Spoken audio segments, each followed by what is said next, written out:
so difficult to reflect on the darkest times in your life. Enough is enough. Sometimes you got to do that.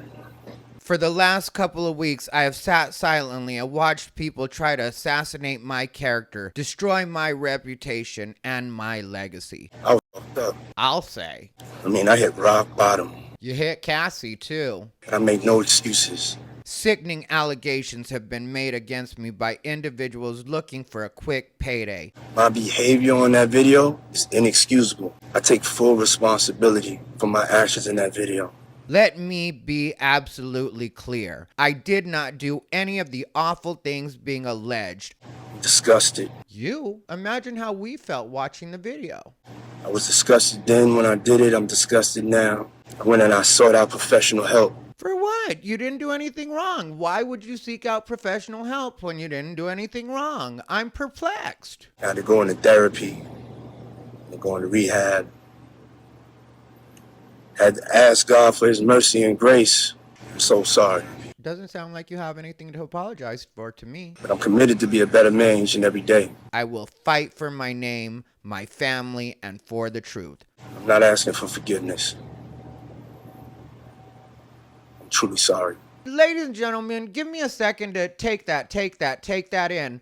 What's up, everybody? Rivera here, the absolute best LGBTQ comedian in the world. Before we get started, I'm just going to ask that you like, comment, and subscribe. If you want to comment just to help me out on the algorithm, just put a knife because quite possibly the YouTube censors are going to come for my neck. I'm going to try my best, but they might come for my neck. The thing that's happening with Diddy right now, I really don't get. Up until now, he said he's innocent and everybody's just looking for a payday. And now there's a video and he's like, oh, that. Oh, yeah, I've been bothered by that since the day it happened. I'm disgusted with myself. I went to rehab. I really don't know who's been guiding Diddy through this entire thing. I think he was just really secure in the fact that he had paid enough people off that he thought this stuff would never come out and it would stay an allegation. But once we saw him, all in the video, what were we supposed to take from that other than Diddy is a horrible person? And I think anybody that's been following this story on any level knew that Cassie had made this allegation, but she hadn't painted it as vividly as the video could actually tell us, which I'm not saying is anything against her. It was a traumatic situation, and I think that we're all lucky that she remembered as much as she did from it, and I think that she's lucky to be alive after having been in a relationship like that. And by the way, if you didn't see the video, CNN released it. You can find it here on YouTube. It's when Diddy caught up with Cassie when she was trying to leave his hotel room after he had already hit her in the hotel room. That was her claim. And at this point, I personally will use the words that I have to use because you don't want to get in trouble. You have to say allegedly. But it's hard not to believe everything Cassie has said after you see a video where she has, if anything, understated what it is that happened to her back then. And so if you haven't seen the video already, I can't post it here on YouTube. She had claimed that at the Intercontinental Hotel, which is no longer there, she was leaving the hotel room after he had already allegedly hit her and given her a black eye in there. She decided to take off while he was in the shower. He came running out. The video catches when she comes running out and then he comes running out after her. She was waiting for the elevator. He hits her a couple of times. He drags her and then he stomped her a couple of times or kicked her. Either way, it looked like a stomp to me, but let's just say for the sake of giving him the benefit of the doubt that he kicked her. Either way, pretty brutal, right? And then he drags her back to the room. And to me, the way that Diddy did Cassie was not a way that a man should ever deal with a woman. Like, she was trying to get out of his hotel room and he treated her like a person that had broken into his house. That's the only time that that kind of treatment would even be understandable, because I have been in relationships that were physically abusive, and that would be male on male. And I will tell you, of all those situations, I have never been stomped like that. Even in a street fight, it's a lot to actually stomp somebody out. And he had paid the hotel security $50,000 to get rid of the tape. And that was just one of the claims that she made. And that's when he released that statement where he said that it was just people looking for a payday. And then he ended up settling with her shortly after, which I don't know if he got tipped off in some way at that point that somebody might have a copy of the video. And who knows where this video actually came from. But what happened was CNN ended up getting a hold of it and they went ahead and made it public. And then once that happened, public outcry, of course, started. And then Diddy decided to finally make a statement. And that was the statement that you just saw. But it's really hard to not believe anything Cassie said after, to that degree, you see that she was right. And what I don't think a lot of people understand about the psychological part of what he did to her in the elevator bank is, yeah, the physical part of it that I just described is absolutely brutal, 100%. And I'm not at all trying to downplay that. But the mental side of that is,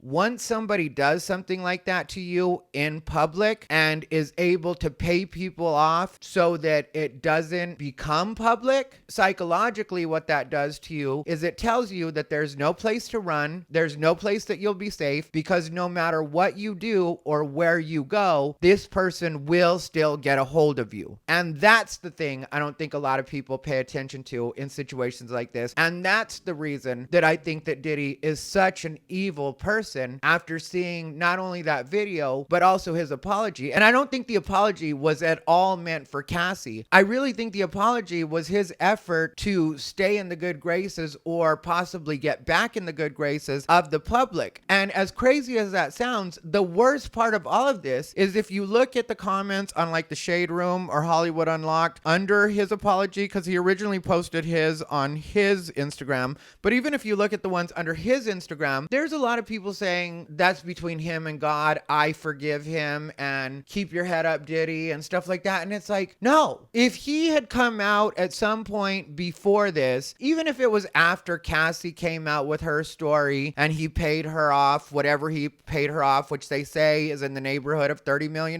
But even if it was after that and he had come out and said, look, I'm not proud of everything I've done in my life. There were points when I was a person that the new me maybe wouldn't recognize or wouldn't want to acknowledge that I was, so I'm not going to go into all the details, but I will say that I do owe Cassie and maybe some others an apology, and just left it at that. Then if something like this happened, at least if you were a person that was kind of on his side, you could be like, yeah, that's terrible, but different people were raised different ways, and some people find themselves doing things that they're not particularly proud of. I don't think there's ever no road back from anything as far as being an individual. As far as public life, sometimes you can be done with that, or the public can be done with you. But as far as you being able to be a better person or being able to rehabilitate yourself, no matter what you've done, outside of very few things, there's pretty much always a road back to being a redeemable human being, in my opinion. But as far as you trying to appeal to the public and acting like I was disgusted by that person, but there you were covering for that person in order to save face publicly and making it seem like Cassie was just trying to sully your name so that she could get a payday, when you knew good and goddamn well what she was talking about was the truth. You knew what was on that videotape because you paid for it. You paid to have it destroyed. And either one of two things happened, in my opinion, the reason that videotape even still existed. Because I saw that happen one time in Las Vegas at a bar. One guy got hit by another guy and he didn't want to get in trouble for it because he was like on probation. And so he paid off the bartender, and the bartender literally deleted it. Cannot be recovered. It's gone. Maybe they could have some kind of forensic person, but when it comes to the Intercontinental, that has been closed. So the person that had that videotape either had to have worked for that hotel at the time and they saved a copy of it, or who knows, maybe it's one of the videos that they recovered at Diddy's place. Maybe he said, give it to me, and somebody got it from there. I don't know how it happened, but I doubt that the person that did it, in my real opinion, had the best intentions. What I think was they probably thought maybe this will be good one day so I could get a little more money out of Diddy. This happened in 2016. You can easily spend $50,000 in 8 years. I don't know. This is just me hypothesizing. All of this may be incorrect. It's purely speculation, but somehow that video got leaked to CNN, and I can't really see any other explanation for how there would be a video from 8 years ago from a hotel that doesn't even exist anymore. That really doesn't make sense. Or maybe you were the person that got the $50,000, you saved a copy, and maybe you got a guilty conscience and were like,